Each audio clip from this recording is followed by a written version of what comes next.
ఎలా మారుతాడు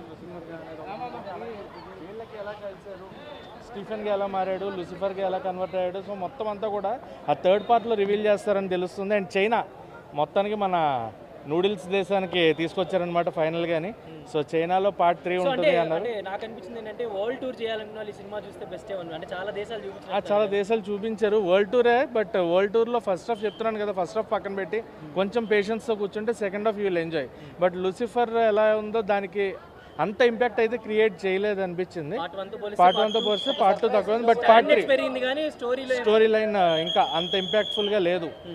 పృథ్వీరాజ్ సుకుమారన్ గారు ఏదైతే అనుకున్నారు, బట్ థర్డ్ పార్ట్లో మళ్ళీ ఏమన్నా హైప్ వచ్చే సీన్స్ తెలుగులో చిరంజీవి గారు చేశారు కాబట్టి దీన్ని మళ్ళీ రీమేక్ చేయొచ్చా? చిరంజీవి గారు చేస్తే ఎలా ఉంటుంది? వద్దు భయ్య, చేయకుండా ఉంటేనే బెటర్. నన్ను అడిగితే ఆయన అక్కడ ఆపేస్తే బాగుంటుంది. ఎందుకంటే మన వాళ్ళు ఇంకా వేరే ఏదో చేసి ఆల్మిక్స్ ఫ్రూట్ జ్యూస్ చేశారు ఆ గాడ్ ఫాదర్ అనేదాన్ని. ఎందుకంటే దాన్ని అలా వదిలేయడం బెటర్. అక్కడితో ఆపేసుకొని ఇది ఆల్రెడీ తెలుగు వచ్చింది కదా చాలు.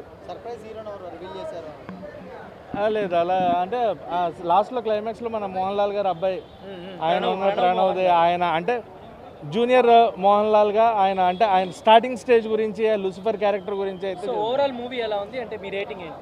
ఓవరాల్ మూవీ అయితే బాగుంది. బిగ్ స్క్రీన్ పైన ఎక్స్పీరియన్స్ చేసే సినిమా. ఫస్ట్ హాఫ్ కొంచెం బేర్ చేయండి, second half you will enjoy. Second half ఖచ్చితంగా మోహన్ లాల్ గారు, పృథ్వీరాజ్ గారు ఆ కాంబో, ఆ డ్యూయో ఫైట్స్ కానీ ఫుల్ ఎంజాయ్ చేస్తారు. అండ్ రేటింగ్ అంటే 5కి 2.5 ఇచ్చారు. అయిపోయిన తర్వాత